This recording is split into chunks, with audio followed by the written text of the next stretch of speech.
A simple man, wearing a cap, worn-out sneakers and a backpack, walks into an ordinary bank branch.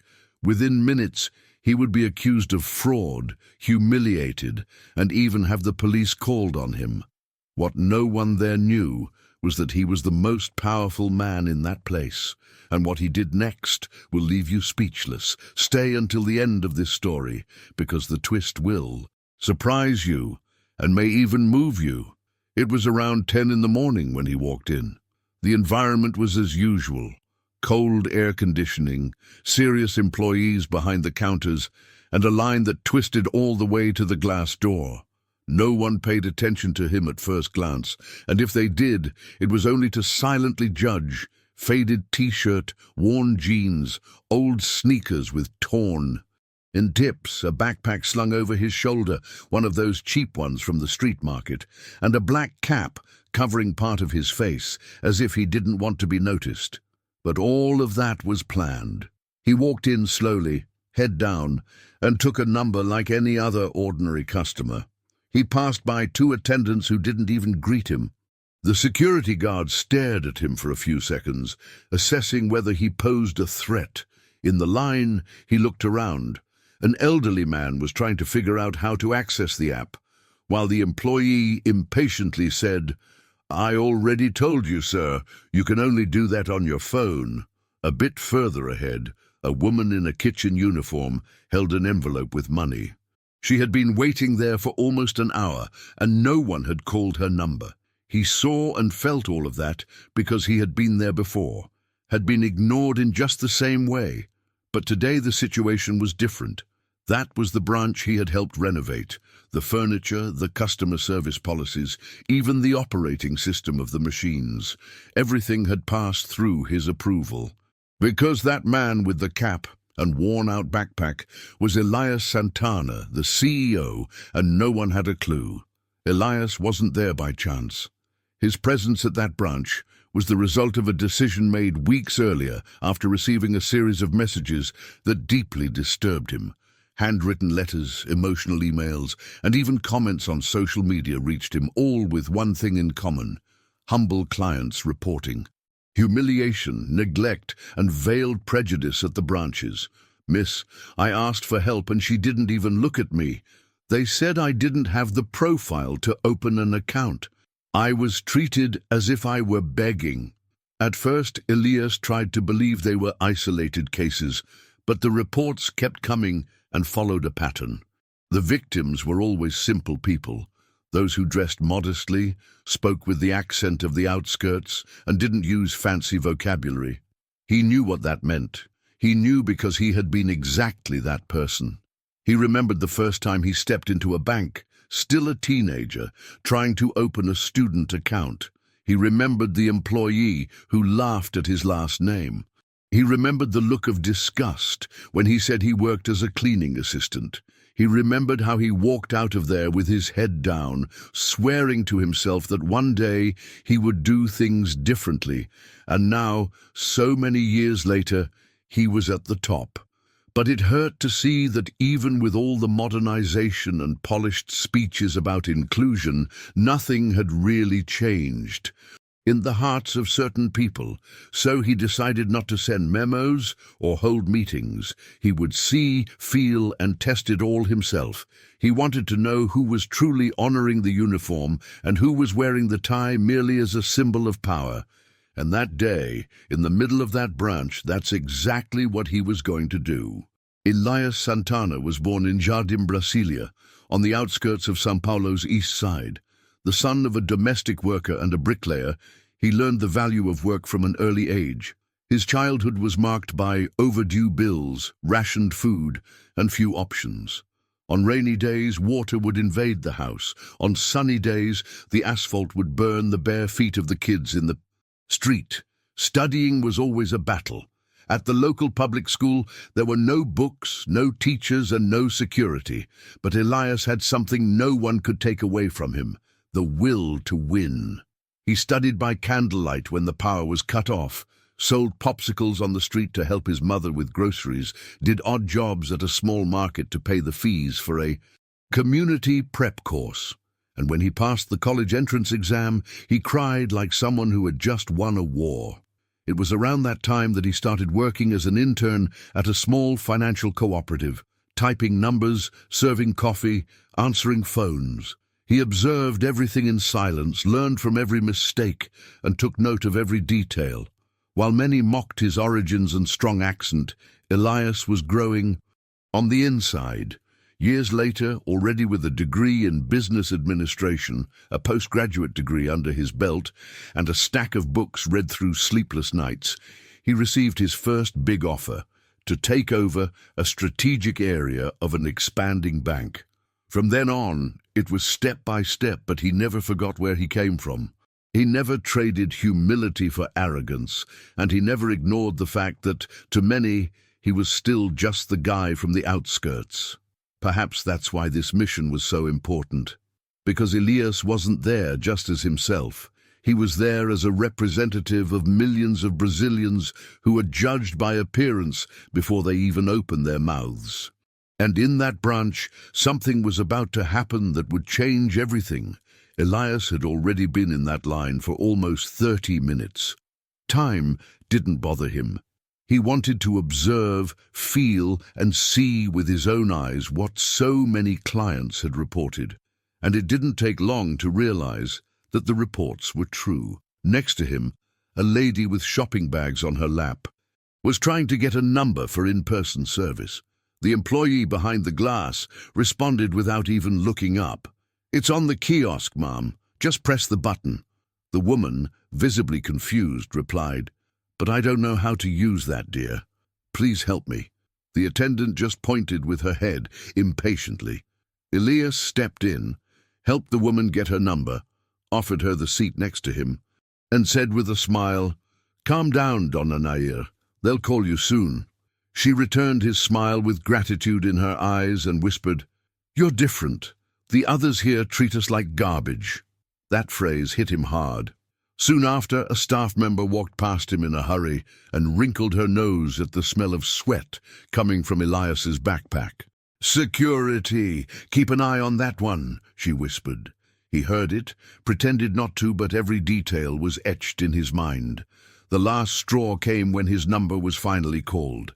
The cashier was a young woman named Priscilla, who welcomed him with a suspicious look. "Good morning. How can I help you?"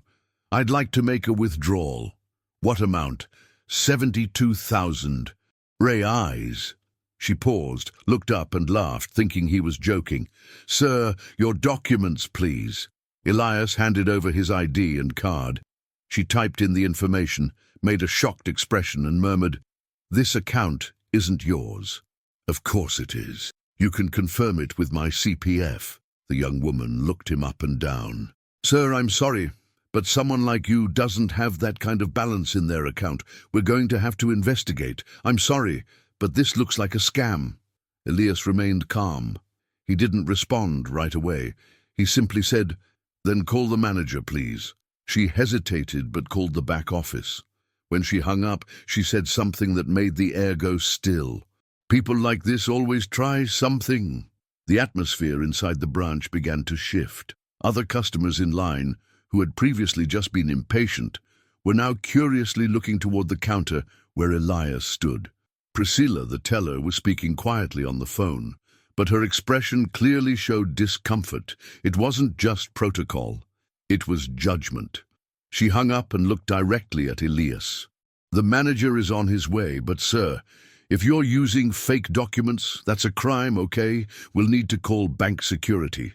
Elias remained composed. He was used to being judged, but inside, indignation boiled.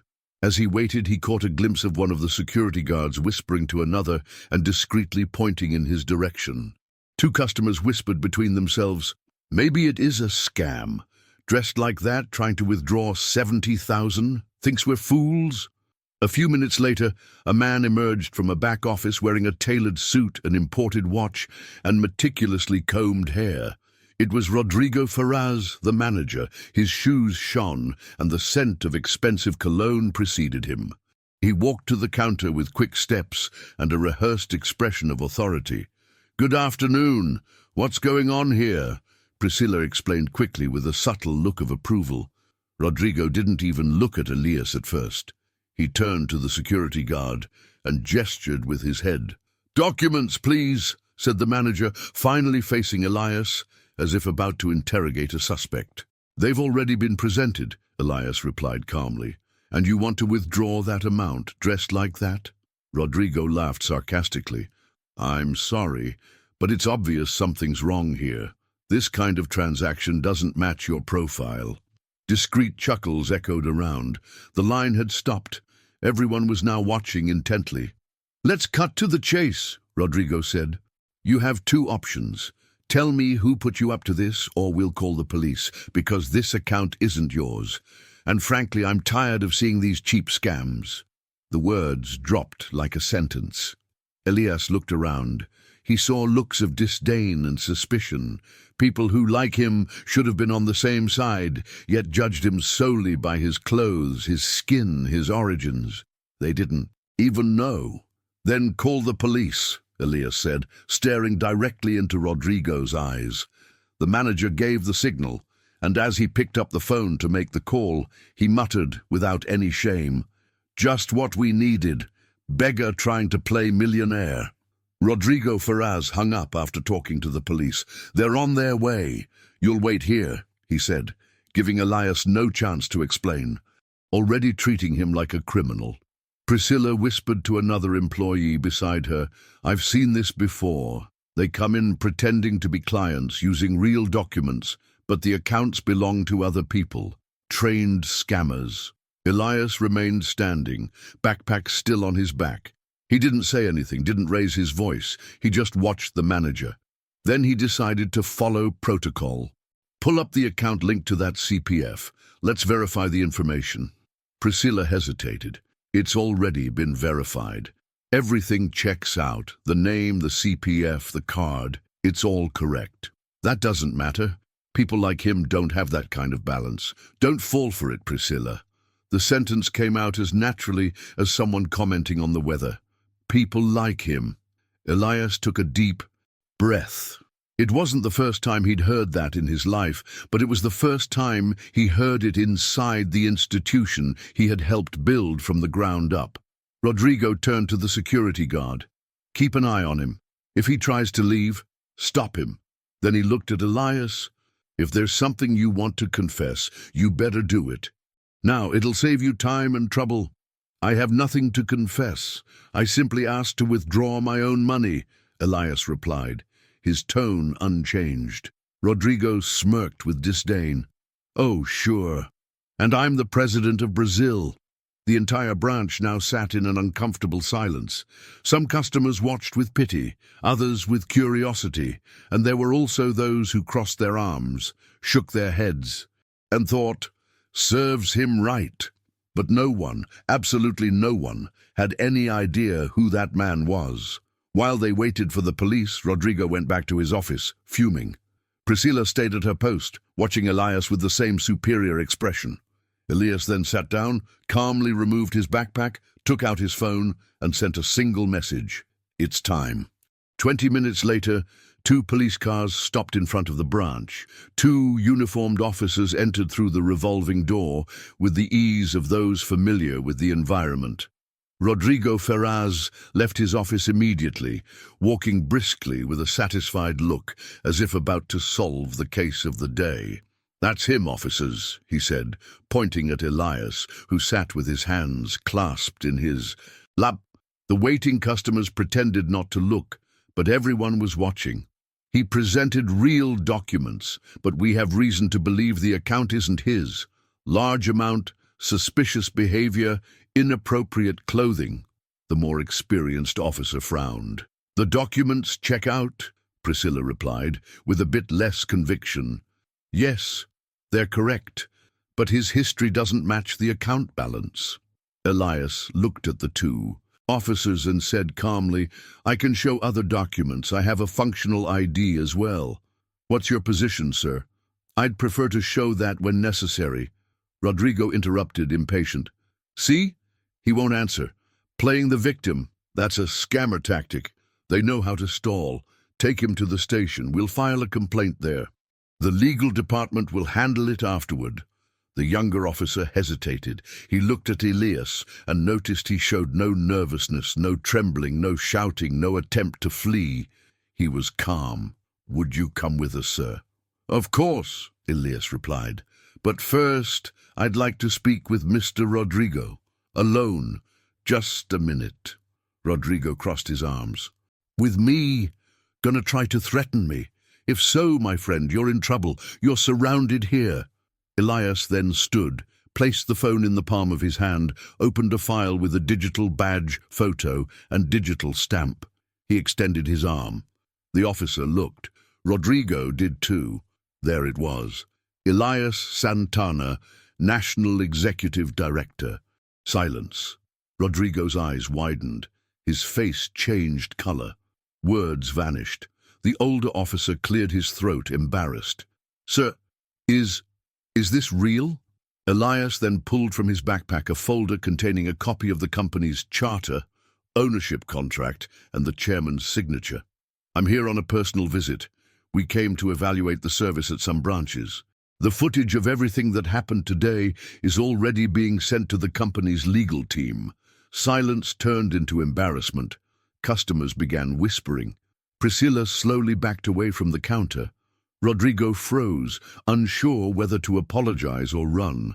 And Elias, with the calm of someone who had faced much worse in life, simply said, "I asked to withdraw what was mine, and you treated me like garbage." The air in the agency felt heavier. Rodrigo, the manager who minutes earlier radiated arrogance, now stood frozen, staring at the digital badge with Elias Santana's name, trying to understand how this was possible. "And that's really you? Is it?" Elias simply nodded. "Yes, I'm the National Executive Director, and until now I've been treated like a criminal for trying to withdraw my own money." The older officer cleared his throat again, visibly uncomfortable. "Mr. Elias, I don't think our presence is needed anymore." "No," said Elias. "Thank you for your politeness.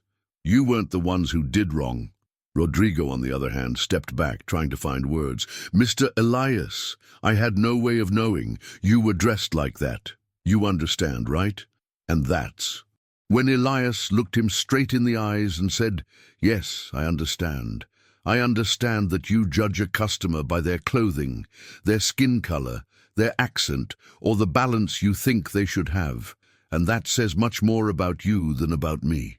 The agency was in complete silence. Priscilla now stood in the back, looking at the floor. The security guard, who had followed Elias with his eyes, lowered his head. Even the customers who had whispered, "Must be a scam," now looked visibly uncomfortable. Elias continued, "For years, I've received complaints about the kind of service offered here. Simple clients being ignored, humiliated, treated as if they were invisible. And today, I lived it intentionally, to see with my own eyes." "And I saw," Rodrigo tried to react. "Mr. Elias, I was just following protocol. I truly apologize." If protocol includes discrimination, then your position is out of alignment with everything this institution stands for. And you've been warned about that before. Elias pulled out his phone and initiated a video call. On the other end, an HR director appeared. "You may begin the procedure. Rodrigo Ferraz will be dismissed from the company for serious misconduct and breach of ethical conduct. Arrange for immediate replacement. Priscilla should also be preventively suspended, pending further evaluation." Rodrigo's face collapsed. "Please, Mr. Elias, I've been a manager for 8 years. I made a mistake, but I have a family, children." Elias took a deep breath. "And how many family men have you humiliated here without a second thought? How many women, elderly and workers, have you treated as if they were nothing?" Rodrigo didn't respond, just lowered his head. Elias then turned to the clients who were still watching in silence. "Today, I came as one of them, and it was the best thing I could have done." Rodrigo was still in shock. The man he tried to expel like a criminal was actually his highest superior and was now being fired in front of the entire agency. "Rodrigo Ferraz is hereby dismissed from the company," repeated the HR director via video call. You must leave the premises and will no longer have access to any internal systems or documents." Rodrigo tried to say something, but the words wouldn't come. Priscilla, who had been watching everything from the side of the counter, turned pale. Elias then turned to her. "You know why you're being suspended, don't you?" She nodded, eyes filled with tears. "I'm sorry, sir. I was caught up in the moment." "It wasn't the moment that guided you. It was your prejudices." He then looked at the rest of the employees. "If anyone here believes that your uniform signifies superiority or that a client must be well dressed to be treated with respect, I ask you to reassess your values or consider leaving." The atmosphere was heavy, but now it was a genuine weight of conscience hanging over everyone. Rodrigo removed his badge, handed it to the security guard, and with his eyes on the floor, walked silently through the agency under the gaze of those who now felt not approval, but shame.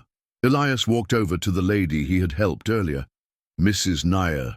She looked at him, surprised. "It was you all along." "Yes, but today I didn't come as a director. I came as someone who understands what you're going through." She held his hand and said with an emotional smile, "If all-powerful people were like this, the world would be saved." Elias smiled back. "If each of us does our part, it already makes a big difference." He turned again to those present. "This agency will be restructured, now based on respect. Those who want to be part of it are welcome. Those who don't, the door is the same one the manager just used." At the agency's exit, Elias paused for a moment. The sun was shining brightly on the sidewalk, and he looked up at the sky as if in gratitude, not for the position, not for the authority he held, but for the chance to, even at the top, continue remembering where he came from and who is still at the base. He entered that bank as an ordinary man and left as a living example that respect is not measured by appearance or bank balance. On the sidewalk, one of the clients approached. "Mr. Elias, thank you. What you did today, no one has ever done for us." Elias firmly shook the man's hand. "My position is just a detail. What drives me is the memory of my mother, who spent her whole life being treated as if she had no value." That agency changed from that day on. Employees underwent re-evaluation, new leaders were placed in strategic positions, and the new service policy was guided by a phrase written in large letters on the wall. "Treat each person as if they were your best client, because they are." Elias returned to his routine at the office, but made it clear, "From time to time, I will go back to wearing the old t-shirt, the worn-out sneakers, put on the cap, and walk among the invisible, because it's among the invisible that the truth resides." And now, tell me, have you ever been judged by your appearance? Share your story in the comments. It might touch many people. And if you want to continue seeing stories like this that move and make us reflect, subscribe to the channel and activate the bell. The next stories will still surprise you.